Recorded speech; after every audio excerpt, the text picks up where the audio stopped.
Good morning, everybody. Big Bear here coming at you from Stanley, North Carolina. All right, guys, today we have the RAVE Diet and Lifestyle book. Guys, this is a medical diet. It's the only medical diet.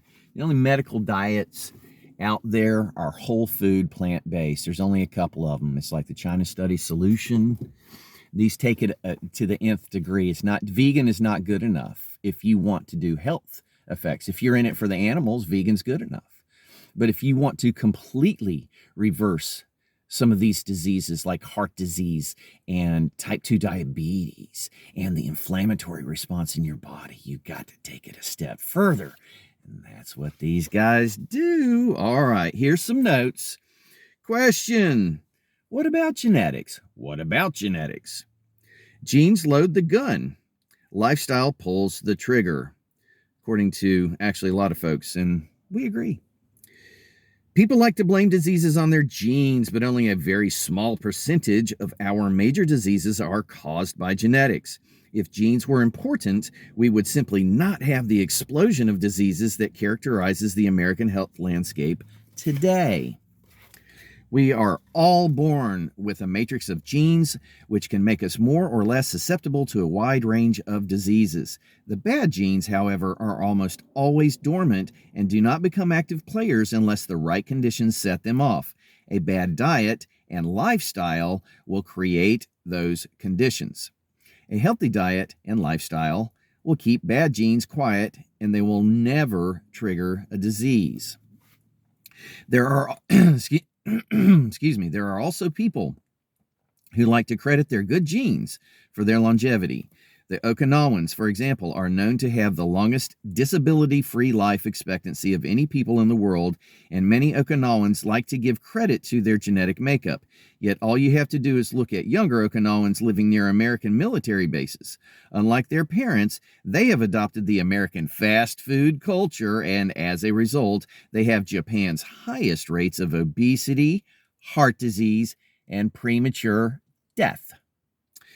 Also, when Okinawans migrate to America and adopt the American diet and lifestyle, their rates of disease and longevity soon matches the American rates.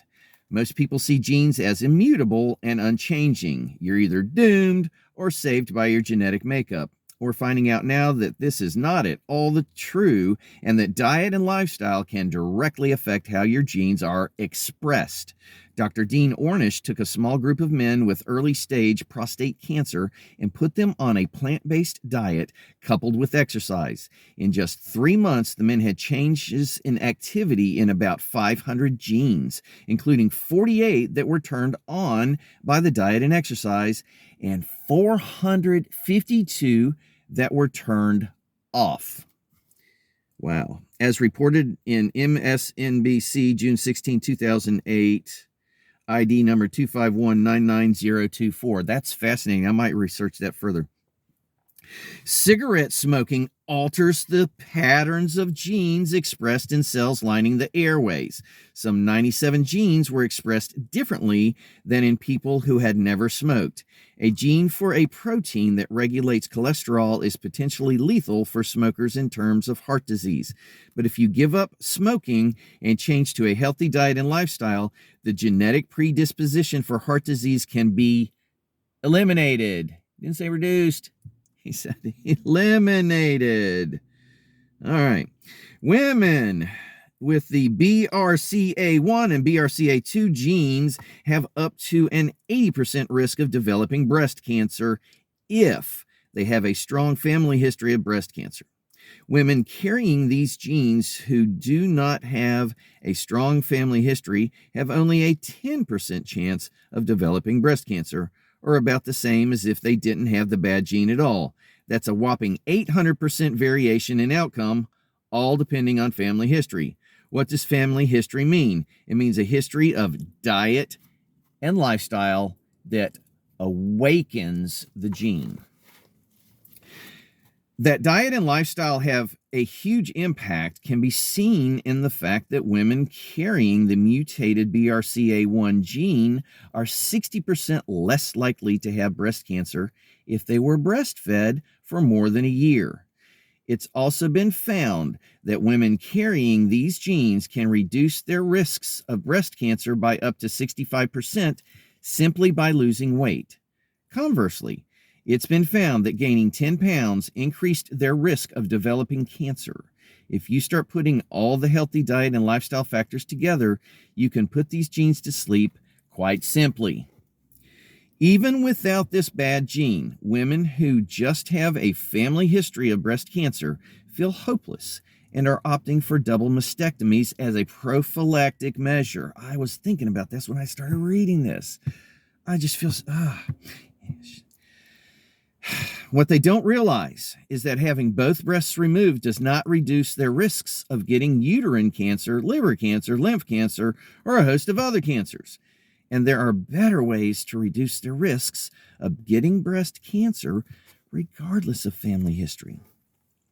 The latest theory regarding colon cancer is that it's one of the most commonly inherited cancer syndromes known, and the medical intelligentsia has developed an elaborate explanation for this so-called genetically based disease. What they failed to mention in their explanation is that colon cancer was virtually unknown 100 years ago, and yet it's now the single leading cancer in men and women combined. Genes don't change across the generations in the short span of 100 years. Only diet and lifestyle change that rapidly. I keep doing this. It's diet and lifestyle. It's not just diet. I got busted. I asked a girl a question about osteoporosis the other day because she was diagnosed. And I just asked, what was the prognosis? And I said, is there a treatment? Just asking the question. She said, oh dear, I'm not going to change my diet. I guess I'm the guy that wants you to change your diet. No, I'm not. I'm the guy that wants you to change your diet and lifestyle. I want you to integrate exercise, sunlight, water, and all these other things that we've talked about. Rest. I'm going to talk about rest today, and I'm excited about it because I like to get good rest. But in the morning, I want to be up and at 'em. That's why I'm doing this. Come with me, guys. Feels good. Let's go. Let's go.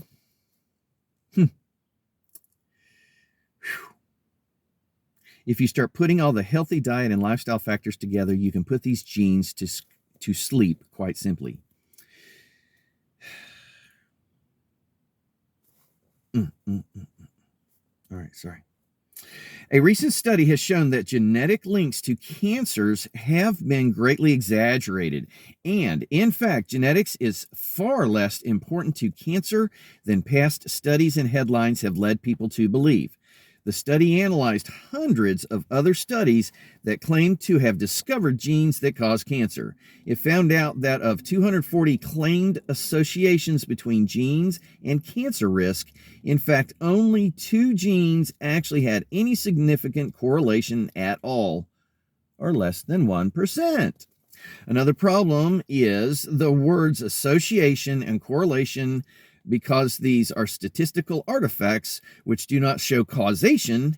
They in no way demonstrate that a specific gene or genes will cause cancer. The correlations between genetics and cancer were exaggerated. Why?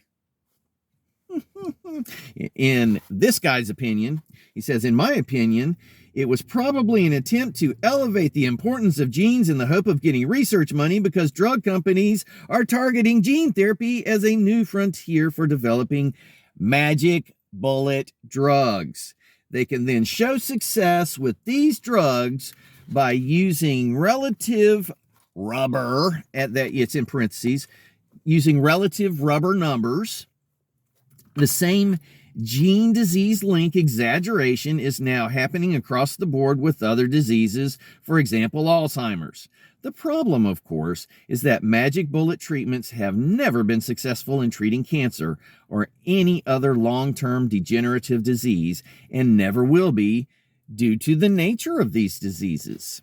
If genes were that important, we would simply not have the explosion of diseases that characterizes the American health landscape, i.e., genetic makeup did not create the mess we're in today.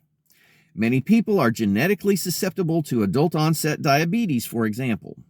If they eat a diet full of animal and refined foods, it is a virtual certainty they will get diabetes. If they do not eat these foods, they simply will not get diabetes, regardless of their genes. In fact, all populations have people who are genetically predisposed to certain diseases, but some populations never get these diseases due to their diet and lifestyle. Diet and lifestyle, there's those two words again. So, despite these genetic predispositions, you can overcome genetic weaknesses through diet.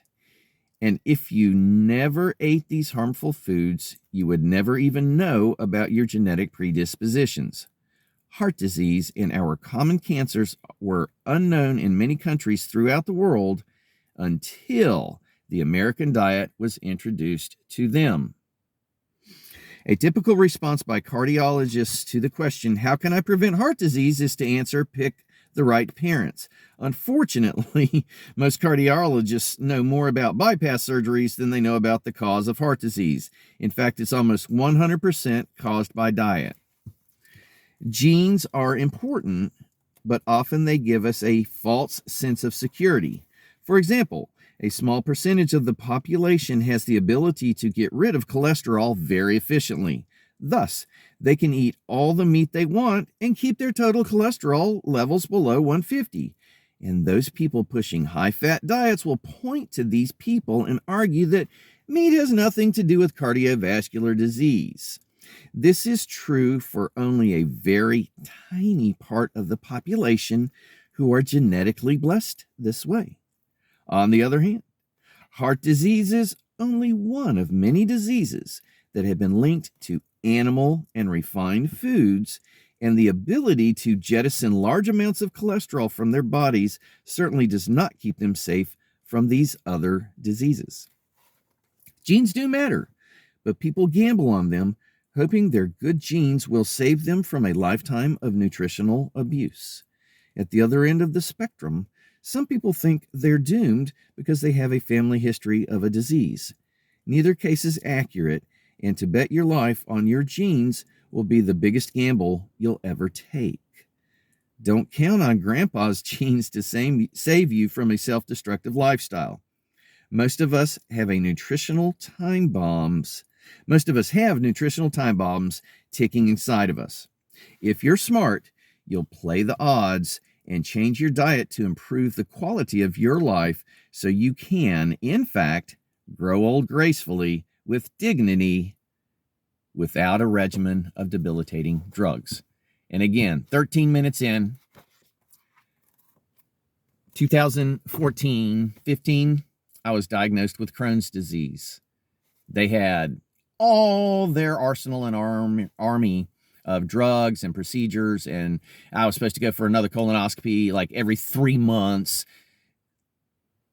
I kicked them to the curb and went natural. I'm not saying you should do that. That's what I did. I went holographic health. Mind, body, spirit.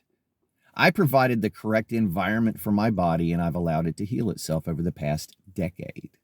Still have some issues because of the damage to my small intestine that may not ever go away, but I'm still convinced that I can heal that too. And that's what we're doing. Come with me. Let's go. Are you ready? It's not just your diet. It's your lifestyle too. You got to change both. Or face the consequences. I love you. Come with me. Let's go.